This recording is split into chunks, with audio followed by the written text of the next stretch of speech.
Welcome to story board with me Chakravarthi. America అధ్యక్షుడిగా Biden ప్రమాణ స్వీకారం చేసిన తర్వాత ప్రధాని మోడీ ఆయనతో తొలిసారి భేటీ అవుతున్నారు. ఆఫ్ఘన్ పరిణామాలు, చైనా నుంచి పొంచి ఉన్న ముప్పు, కశ్మీర్లో ఉగ్రవాదం లాంటి అంశాల తరుణంలో ఈ సమావేశం ప్రాధాన్యతను సంతరించుకుంది. దశాబ్దాలుగా భారత్ అమెరికా మధ్య బంధం బలంగా ఉన్న ఆఫ్ఘన్ పరిణామాల ప్రభావం ఖచ్చితంగా పడింది. మరిప్పుడు బైడెన్ మోడీ భేటీ రెండు దేశాల సంబంధాలను ఏ మలుపు తిప్పుతుందో చూడాల్సి ఉంది. ప్రధాని నరేంద్ర మోదీ, అమెరికా అధ్యక్షుడు జో బైడెన్ భేటీకి రంగం సిద్ధమైంది. ఈ నెల 24న ఇరువురు నేతలు అమెరికా రాజధాని వాషింగ్టన్లో సమావేశం కానున్నారు. ఈ భేటీలో ఆఫ్ఘనిస్తాన్ పరిణామాలు, సీమాంతర ఉగ్రవాదంపై పోరాటం, భారత్ అమెరికా మధ్య ద్వైపాక్షిక సంబంధాలపై చర్చ జరుగుతుందని భావిస్తున్నారు. అమెరికా అధ్యక్షుడిగా బాధ్యతలు చేపట్టిన తర్వాత బైడెన్ భారత ప్రధానితో భేటీ అవుతూ ఉండడం ఇదే మొదటిసారి. ఇరు దేశాల మధ్య వ్యాపార, వాణిజ్య సంబంధాలు, పెట్టుబడులు, రక్షణ రంగంలో పరస్పర సహకారం వంటి కీలక అంశాలపై ఇరువురి మధ్య చర్చ జరగనుంది. బుధవారం అమెరికా బయలుదేరిన మోదీ ఈ నెల 26న తిరిగి వస్తారు. బైడెన్తో భేటీతో పాటు వాషింగ్టన్లో క్వాడ్ నేతల సమావేశంలో, ఐక్యరాజ్య సమితి సర్వసభ్య సమావేశంలో కూడా మోదీ పాల్గొంటారు. అమెరికా ఉపాధ్యక్షురాలు కమలా హ్యారిస్తోనూ చర్చలు జరుపుతారు. ప్రజాస్వామ్యం, మానవ హక్కులు, వాతావరణ మార్పులు తదితర అంశాలు మోదీ కమలా భేటీలో ప్రస్తావనకొచ్చే అవకాశం ఉంది. ఐక్యరాజ్య సమితి భద్రతా మండలిలో చేపట్టాల్సిన సంస్కరణలు బైడెన్ మోదీ సమావేశంలో ప్రస్తావనకొచ్చే అవకాశం ఉంది. అమెరికా పర్యటనలో ప్రధానమంత్రి మోదీ వెంట విదేశాంగ మంత్రి ఎస్ జైశంకర్, జాతీయ భద్రతా సలహాదారు, సీనియర్ అధికారులతో కూడిన ఉన్నత స్థాయి ప్రతినిధి బృందం కూడా ఉంటుందని అన్నారు. ఈ పర్యటనలో పలువురు వ్యాపారవేత్తలతోనూ మోదీ భేటీ కానున్నారు. బైడెన్తో సమావేశంలో ద్వైపాక్షిక అంశాలతో పాటు తాలిబాన్ల ఆక్రమణ తరుణంలో ఆఫ్ఘన్లో తలెత్తిన పరిస్థితులు, కోవిడ్-19 వ్యాక్సిన్ తదితర విషయాలు చర్చకొచ్చే అవకాశం ఉంది. అదే రోజు క్వాడ్ కూటమి సదస్సుకు అమెరికా ఆతిథ్యం ఇవ్వనుంది. ఇందులో మోదీ, బైడెన్, జపాన్ ప్రధాని సుగా యోషిహిడే, ఆస్ట్రేలియా ప్రధాని స్కాట్ మోరిసన్ పాల్గొనున్నారు. క్వాడ్ అంటే 4 కంట్రీస్ కలిపి ఉన్నాయి. ముఖ్యంగా Japan, Australia, India and US, 4 democratic countries. ఈ 4 కలిపి ఇప్పుడు చైనా ఎలా విదేశాంగ విధానాలు ఎలా పాటిస్తుంది, దాన్ని ఎలా ఎదుర్కోవాలి అన్న దాని మీద ముఖ్యంగా డిస్కస్ చేస్తాయి. ఇది వైట్ హౌస్ లోనే మొదటిసారిగా ముఖాముఖిగా జరుగుతుంది. దీంట్లో మార్చిలో బంగ్లాదేశ్ పర్యటన తర్వాత ఈ 6 నెలల వ్యవధిలో ప్రధాని అంతర్జాతీయ పర్యటన ఇదే. అమెరికా బయలుదేరిన మోదీ తన టూర్ గురించి ట్వీట్ చేశారు. అమెరికా అధ్యక్షుడు జో బైడెన్ ఆహ్వానం మేరకు అమెరికా వెళ్తున్నట్టు చెప్పుకొచ్చారు. రెండు దేశాల మధ్య సమగ్ర వాణిజ్య వ్యూహాత్మక భాగస్వామ్యం గురించి సమీక్షిస్తామని అన్నారు. దీంట్లో ఈ మీటింగ్స్ ద్వారా సుమారుగా $150 బిలియన్ బైలేటరల్ ట్రేడ్ జరిగే అవకాశం కనపడుతుంది. ముఖ్యంగా ఎనర్జీ సెక్టార్లో కానీ, సైన్స్, టెక్నాలజీ, స్పేస్లో కానీ, హెల్త్ కేర్లో కానీ, డిఫెన్స్లో కానీ సుమారుగా బయలేటరల్ గా $150 బిలియన్ ట్రేడ్ జరుగుద్దని ఊహిస్తున్నాం. ఇప్పుడు జరుగుతుంది. ఇక ఆఫ్ఘన్లో తాలిబాన్ల ప్రభుత్వాన్ని గుర్తించే విషయంలో ప్రపంచ దేశాల్లో భిన్నాభిప్రాయాలు వ్యక్తమవుతున్నాయి. తాలిబాన్లను గుర్తించే విషయంలో చైనా సానుకూల సంకేతాలు పంపుతుండగా, ఆఫ్ఘన్లో తాలిబాన్ సర్కార్ను గుర్తించవద్దని అమెరికాపై విపక్షాలు ఒత్తిడి తీసుకొస్తున్నాయి. మరోవైపు ఈ వ్యవహారంపై భారత్ వ్యూహాత్మక మౌనం కొనసాగిస్తోంది. కొన్నేళ్లుగా భారత్ విదేశాంగ విధానంలో మార్పొచ్చింది. స్వతంత్ర విధానం కాకుండా కొంత అమెరికా వైపు మొగ్గుతున్న ధోరణి కనిపిస్తోంది. చిరకాల మిత్రదేశం రష్యా కూడా అందుకే ఇండియాకు దూరమైందనే వాదన ఉంది. చైనా కవ్వింపులు కూడా దానికి సంకేతమని అంటున్నారు. ముఖ్యంగా అమెరికా నేతృత్వంలోని క్వాడ్లో భారత్ చేరిక డ్రాగన్ కు కంటగింపుగా మారింది. క్వాడ్లో చేరొద్దని చైనా చేసిన హెచ్చరికల్ని భారత్ ఖాతరు చేయలేదు. దీంతో అప్పటి నుంచి చైనా కవ్వింపులు పెరిగాయని విశ్లేషకులు చెబుతున్నారు. ట్రంప్ హయాంలో అమెరికా, చైనా సంబంధాలు బాగా క్షీణించాయి. అలాంటి అమెరికాతో ఇండియా అంటకాగడంపై చైనాకు అనుమానాలు మొదలయ్యాయి. ఇప్పుడు బైడెన్ వచ్చాక అమెరికా, చైనా మధ్య ఉద్రిక్తతలు తగ్గలేదు. ఇప్పుడు చైనా విషయంలో అమెరికా, భారత్ ఎలాంటి ఉమ్మడి వ్యూహానికి పదును పెడతాయో చూడాల్సి ఉంది. బైడెన్ వచ్చిన తొలినాళ్లలోనే భారత్లో అసహనం పెరిగిపోతోందంటూ అమెరికా ప్రభుత్వం విడుదల చేసిన నివేదికపై దుమారం రేగింది. అయితే ఆ తర్వాత బైడెన్, మోదీ ప్రభుత్వాల మధ్య సంబంధాలు బలపడ్డాయి. పరస్పర అనుమానాల నుంచి ముందడుగుపడి వ్యూహాత్మక సంబంధాల బలోపేతంపై దృష్టి పెట్టే వరకు వచ్చింది. కానీ ఆఫ్ఘన్ పరిణామాలు మళ్లీ రెండు దేశాల సంబంధాల్లో అయోమయానికి తెరతీశాయి. అమెరికా హఠాత్తుగా ఆఫ్ఘన్ను వదిలేసి వెళ్లిపోవడం భారత్కు మింగుడు పడ్డం లేదు. ఏ తాలిబన్లకు వ్యతిరేకంగా పోరాడారో అదే తాలిబన్లకు ఆఫ్ఘనిస్తాన్ను అప్పగించారని, ఇన్నాళ్లు ఏం సాధించారని అమెరికాపై విమర్శలు వెల్లువెత్తాయి. బయటకు చెప్పకపోయినా భారత్ అభిప్రాయం కూడా అదే. పైగా ఆఫ్ఘన్లో భారత్ పెద్ద ఎత్తున నిధులు ఖర్చు చేసింది. అప్పుడు అవన్నీ బూడిదలో పోసిన పన్నీరయ్యే ప్రమాదం ఉంది. ఆఫ్ఘన్లో భారత్ ప్రయోజనాల సంగతేంటని మోదీ బైడెన్ను అడిగే అవకాశం ఉంది. ట్రంప్తో పోలిస్తే వీసా విధానం విషయంలో బైడెన్ లిబరల్గానే ఉన్నారు కాబట్టి ఆ విషయంలో పెద్దగా ఇబ్బంది లేదు. ఇటీవలే వీసా విధానంలో చేసిన మార్పులు కూడా ఇండియన్లకే అనుకూలమనే వాదన వినిపిస్తోంది. ఇక బైడెన్ ప్రభుత్వంలో గతంలో ఎప్పుడూ లేనంత మంది ప్రవాస భారతీయులు పదవుల్లో ఉన్నారు. వీరి అండతో ఇరు దేశాల దౌత్య సంబంధాలు కొత్త పుంతలు తొక్కుతాయనే ఆశాభావం వ్యక్తమవుతోంది. అయితే కీలకమైన సందర్భాల్లో భారత్కు అమెరికా నుంచి అనుకున్నంత మద్దతు దొరకడం లేదనే మాట వాస్తవం. కరోనా టైంలో టీకాల తయారీకి కావాల్సిన ముడి పదార్థాలు ఇవ్వడానికి గాను మొదట్లో బైడెన్ సర్కారు అంగీకరించలేదు. ఆ తర్వాత ప్రవాస భారతీయుల ఒత్తిడితోనే పచ్చజెండా ఊపింది. బైడెన్ సర్కారు సానుకూల నిర్ణయం తర్వాత కూడా అనుకున్నంతగా ముడి పదార్థాలు ఇండియా రాలేదని మన ఫార్మా కంపెనీలు చెబుతున్నాయి. ఓవైపు నమ్మకమైన మిత్రదేశమని చెబుతూ ఇలాంటి సున్నితమైన విషయాల్లో హ్యాండ్ ఇస్తే ఎలాగని మోదీ ప్రభుత్వం అసంతృప్తిగా ఉంది. మోదీ బైడెన్ భేటీలో ఈ విషయం కూడా చర్చకొచ్చే అవకాశం ఉంది. ఇక ఐక్యరాజ్య సమితిలో భారత్కు శాశ్వత సభ్యత్వం విషయంలో మరోసారి ప్రస్తావనకొచ్చే అవకాశం ఉంది. ఇండియా లాంటి దేశానికి ఎప్పుడో శాశ్వత సభ్యత్వం రావాల్సిందని, ఇప్పటికే ఆలస్యమైందని అందరూ ఒప్పుకుంటారు. కానీ శాశ్వత సభ్యత్వం దక్కడానికి కావాల్సిన చొరవ మాత్రం ఎవ్వరూ తీసుకోవడం లేదు. వీలైనంత త్వరగా భద్రతా మండలిలో సంస్కరణలకు చొరవ తీసుకోవాలని మోదీ బైడెన్ను కోరే అవకాశం ఉంది. భారత్ అమెరికాతో ఎంత సన్నిహితంగా మెలుగుతున్నా అంకుల్ శామ్ మాత్రం స్వప్రయోజనాలకే పెద్దపీట వేస్తోంది. చివరకు ఆఫ్ఘనిస్తాన్లో కూడా అదే జరిగింది. అందర్నీ నట్టేట ముంచి అమెరికా తన దారి తాను చూసుకోవడాన్ని అంతర్జాతీయ సమాజం హర్షించడం లేదు. తనకు అవసరమైనప్పుడు కూటములు ఏర్పాటు చేస్తూ తన పని అయిపోగానే ఏకపక్షంగా వైదొలిగే పద్ధతి మార్చుకోవాలని కూడా మోదీ బైడెన్కు హితవు చెబుతారో లేదో చూడాల్సి ఉంది. ఈ వైఖరి కారణంగా కేవలం భారతే కాదు, ఇతర మిత్రదేశాలకు ఇబ్బందేనని గట్టిగా చెప్పగలరా అనే మీమాంస ఉంది.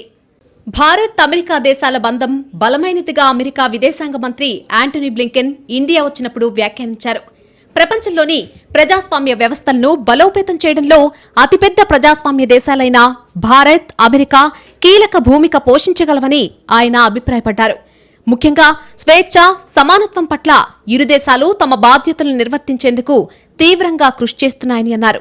అయితే ఈ ప్రకటన వచ్చిన కొన్ని రోజులకే ఆఫ్ఘనిస్తాన్లో ప్రజాస్వామ్యం పతనమైంది. ఆఫ్ఘన్లో తాలిబన్ల రాక అమెరికా కంటే ఇండియాకే ఎక్కువ ముప్పు తెచ్చిపెట్టిందనే వాదన వినిపిస్తోంది. బైడెన్ అమెరికా అధ్యక్ష బాధ్యతలు చేపట్టిన అనంతరం మోదీ బైడెన్లు పలుమార్లు ఫోన్ సంభాషణలు, వీడియో కాన్ఫరెన్స్ల ద్వారా సంప్రదింపులు జరిపారు.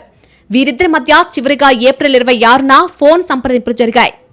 ముఖాముఖి భేటీలో బైడెన్, మోదీ ఇరు దేశాల మధ్య 7 దశాబ్దాలుగా ఉన్న ప్రత్యేక అనుబంధాన్ని మరింత బలోపేతం చేసే దిశగా చర్చిస్తారని వైట్ హౌస్ వర్గాలు పేర్కొన్నాయి. ఇది కేవలం ప్రకటనకే పరిమితమవుతుందా, ఆచరణలో కార్యరూపం దాలుస్తుందా అనే విషయం కూడా చూడాల్సి ఉంది. ట్రంప్ హయాంలో ప్రతిపాదన దశలోనే ఆగిపోయిన డీల్స్ పురోగమిస్తాయా లేదా అనేది తేలాలి.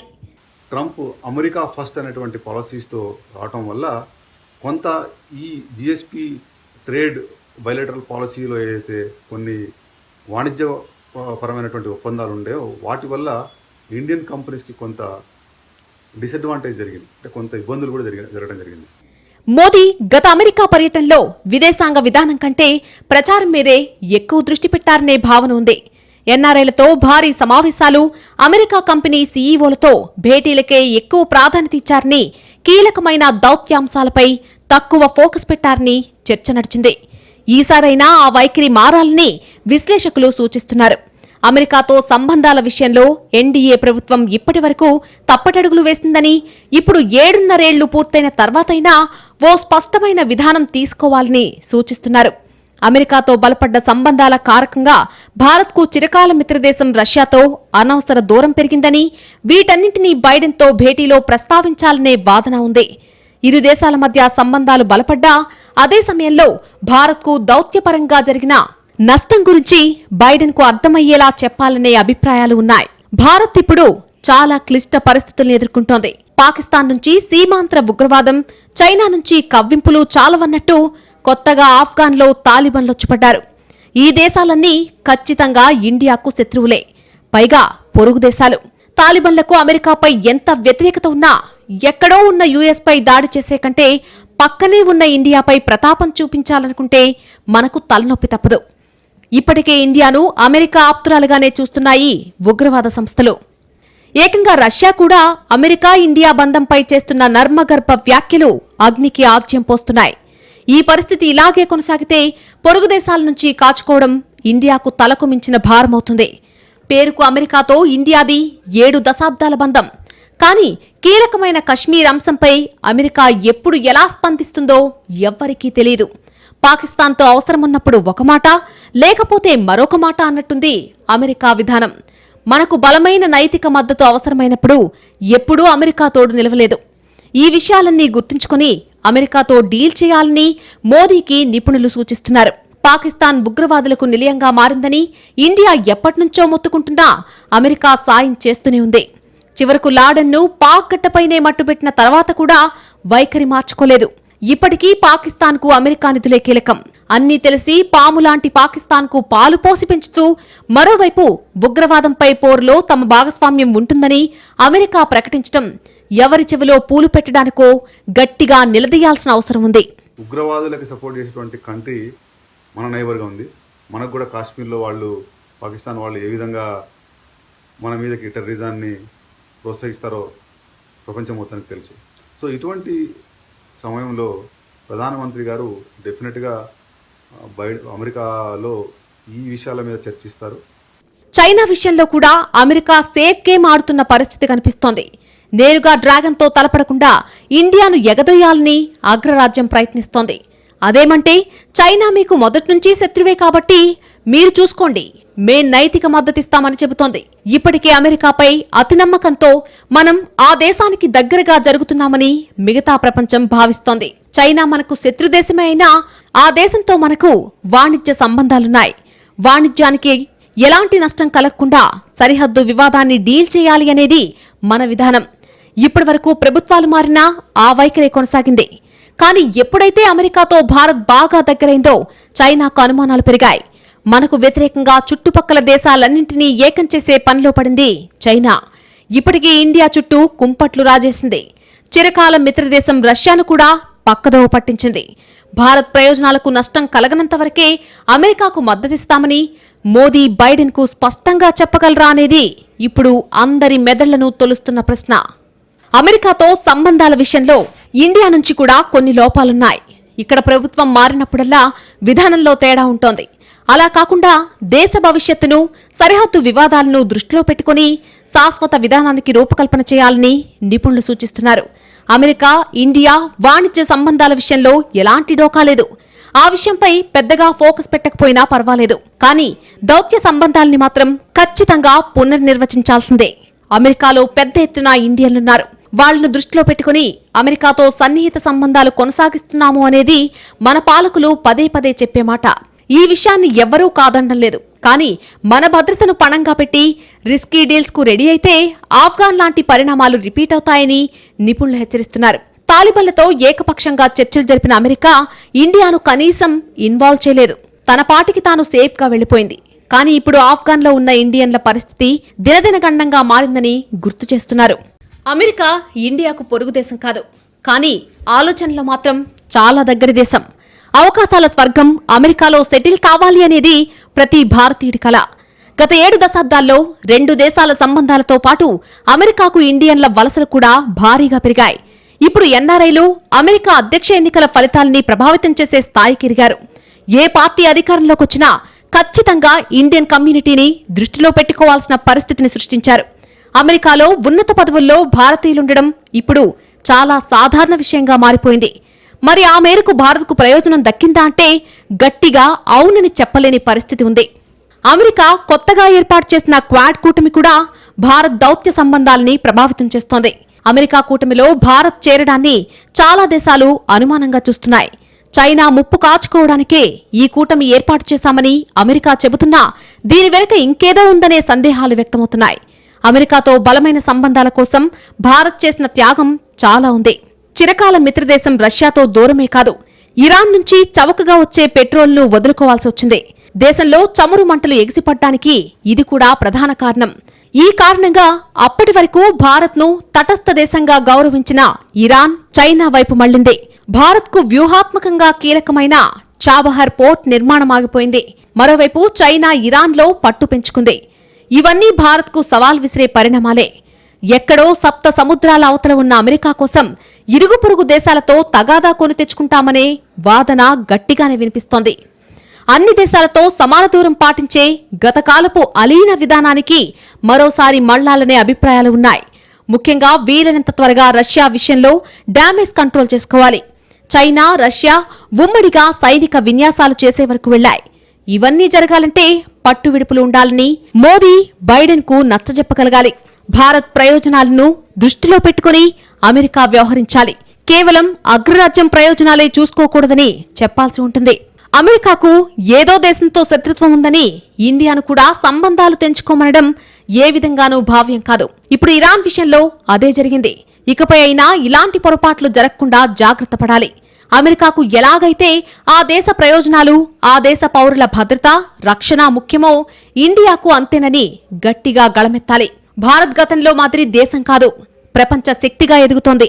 అలాంటప్పుడు దౌత్య సంబంధాల విషయంలో ఖచ్చితంగా బలమైన, స్పష్టమైన మార్పు రావాలి. ఆ మార్పేదో అగ్రరాజ్యం అమెరికా నుంచే మొదలైతే అంతకంటే మంచి ప్రారంభం మరొకటి ఉండదు. ఈ విషయాన్ని మోదీ ఎలా డీల్ చేస్తారా అని అందరూ ఆసక్తిగా ఎదురుచూస్తున్నారు. భారతదేశం అమెరికా కూడా అవసరం, అమెరికా కూడా భారతదేశానికి అవసరం. ఆఫ్ఘాన్ విషయాలు అనుకోండి, పాకిస్తాన్ విషయాలు అనుకోండి, చైనా విషయాలు అనుకోండి.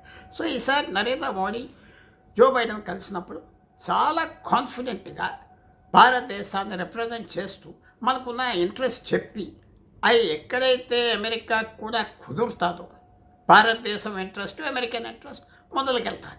అమెరికాకి ఆ ఇంట్రెస్ట్ కుదరకపోతే ఏమి చెప్పినా, ఎన్నిసార్లు చెప్పినా కలిసేది పని జరిగేది ఉండదు. గతంలో చాలాసార్లు భారత్ ప్రధానులు అమెరికా వెళ్లారు. అమెరికా అధ్యక్షుడు ఇండియా వచ్చారు. కానీ ఈసారి మోదీ టూర్ మాత్రం చాలా ప్రత్యేకం. ఓవైపు ప్రపంచవ్యాప్తంగా అమెరికా ప్రభావం క్షీణిస్తూ ఉండగా పెరుగుతున్న భారత్ ప్రాధాన్యాన్ని అందరూ గుర్తించక తప్పని పరిస్థితి. ఈ అవకాశాన్ని వినియోగించుకుని మెరుగైన దౌత్య వ్యూహాలు అవలంబించాలి. కరోనా థర్డ్ వేవ్ ను దృష్టిలో పెట్టుకుని అమెరికా నుంచి పూర్తి సహకారం అందేలా కృషి చేయాలి. చైనాకు అడ్డుకట్ట వేయాలంటే కేవలం ప్రకటనలు, కూటములతో పని జరగదని, బలమైన కార్యాచరణ ఉండాలని గట్టిగా చెప్పాలి. శత్రువుకు మిత్రుడు కాబట్టి శత్రువే అనే వైఖరి కాకుండా చైనా మిత్ర దేశాల్లో కొన్నింటిని మచ్చిక చేసుకునేలా దౌత్య వ్యూహం పదును తేలాలి. ఈ విషయంలో అభ్యంతరాలు చెప్పొద్దని అమెరికాకు చెప్పగలగాలి. ఆఫ్ఘాన్లో తాలిబాన్ సర్కార్ విషయంలో కూడా అమెరికా, భారత్ కలిసి పదునైన వ్యూహం రచించాలి. తాలిబాన్లకు చైనా ప్రత్యక్షంగా, రష్యా పరోక్షంగా మద్దతిస్తున్న తరుణంలో వారిని వ్యూహాత్మకంగా కట్టడి చేయాల్సి ఉంటుంది. ఆఫ్ఘాన్లో అమెరికా ప్రత్యక్ష లింకులు, భారత్ పరోక్ష లింకుల్ని ఉపయోగించుకోవాలి. తాలిబాన్ల మనసులో ఏముందో, వారేం ఆలోచిస్తున్నారో ముందుగానే తెలుసుకుని అందుకు తగ్గట్టుగా వ్యూహం రూపొందించుకోవాల్సిన అవసరం చాలా ఉంది. ఇక పాకిస్తాన్ ఆటలు కట్టించడానికి కఠిన కార్యాచరణ అవసరం. మొదట పాకిస్తాన్కు అమెరికా నిధులు ఆపేసేలా పాకిస్తాన్ను ఉగ్రవాద ప్రోత్సాహక దేశంగా ప్రపంచం ముందు నిలబెట్టడానికి బైడెన్, మోదీ సంకల్పం తీసుకోవాలి. అడుగడుగు సాలిడ్గా తీసుకోవటానికి నరేంద్ర మోడీ గారు చైనా, పాకిస్తాన్, కాశ్మీర్, ఆఫ్ఘనిస్తాన్ ఉగ్రవాదులు ఈ 5 విషయాలు చక్కగా సంప్రదించి కొంచెం ప్రోగ్రెస్ అమెరికాతో వస్తే మనం ముందరికి వెళ్ళినట్లు లెక్క. కాబట్టి అది తప్పకుండా ఆ విషయాలే భారతదేశం డిస్కస్ చేస్తారని అది కూడా బయటకు వచ్చింది. కాబట్టి బైడెన్, మోడీ ఉగ్రవాదుల మీద, చైనా మీద ఎక్కువ ఇంపార్టెన్స్తో సాగుతారు. సీమాంధ్ర తీవ్రవాదం కారణంగా ఇండియా చాలా నష్టపోయింది. ఈ విషయం ఆఫ్ఘాన్లో $1 బిలియన్ వృధా అయ్యాకైనా అమెరికాకు ఎంతో కొంత తెలిసి వచ్చుంటుంది. ఇప్పటికైనా ఉగ్రవాదం విషయంలో మాటలు కాకుండా చేతలు కూడా చూపించాల్సి ఉంటుంది. భారత్ ఉగ్రవాదంపై మొదటి నుంచి రాజీలేని పోరాటం చేస్తోంది. అమెరికా కూడా భారత్కు బేషరతు మద్దతు ప్రకటిస్తే ఉగ్రవాదుల ఆట కట్టించడం మరింత సులువవుతుంది. హిందూ మహాసముద్రంపై చైనా ఆధిపత్యం పెరగడం జపాన్ లాంటి అమెరికా మిత్రదేశాలకు కంటి మీద కునుకు లేకుండా చేస్తోంది. చైనాకు అడ్డుకట్ట వేయాలన్నా కూడా భారత్కు అమెరికా ఖచ్చితంగా మద్దతుగా నిలబడక తప్పదు. ఇప్పటి వరకు అమెరికా ఇండియాని చూసిన దృష్టి వేరు, ఇప్పుడు చూస్తున్న దృష్టి వేరు. ఇండియా నమ్మకమైన మిత్రదేశమే కాదు, ఆధారపడ్డదగ్గ దేశము అంటూ కూడా అమెరికా కితాబిచ్చింది. దీనికి చాలా కారణాలున్నాయి. గతంలో మాదిరిగా అమెరికా ఇతర దేశాల భూభాగాల్లో యుద్ధాలు చేసే పరిస్థితి లేదు. ఎక్కడికక్కడ మిత్రదేశాల్ని బలోపేతం చేయాలనే పాలసీ తీసుకుంది. ఇందులో భాగంగానే భారత్ను ప్రోత్సహిస్తున్నామని చెబుతున్నారు. అదే నిజమైతే దౌత్యపరంగా భారత్కు అనుకూల నిర్ణయాలు తీసుకోవాలని మోదీ ఒత్తిడి తేవాల్సిన అవసరం ఉంది. అందరూ యుద్ధం చేయడం కష్టమనుకుంటారు. కానీ యుద్ధం కంటే దౌత్యం నెరపడమే కఠిన సవాల్. దౌత్యానికి రెండు వైపులా పదునుంటుంది. ఏ వైపుకి మొగ్గినా కత్తిపోటు తప్పదు. అలా కాకుండా ఒడుపుగా డీల్ చేస్తేనే ఏ దేశమైనా దౌత్యపరంగా బలమైన దేశంగా రూపుదిద్దుకుంటుంది. ఇండియా దౌత్యనీతి కూడా ఆ విధంగా రాటుదేలాల్సి ఉంది.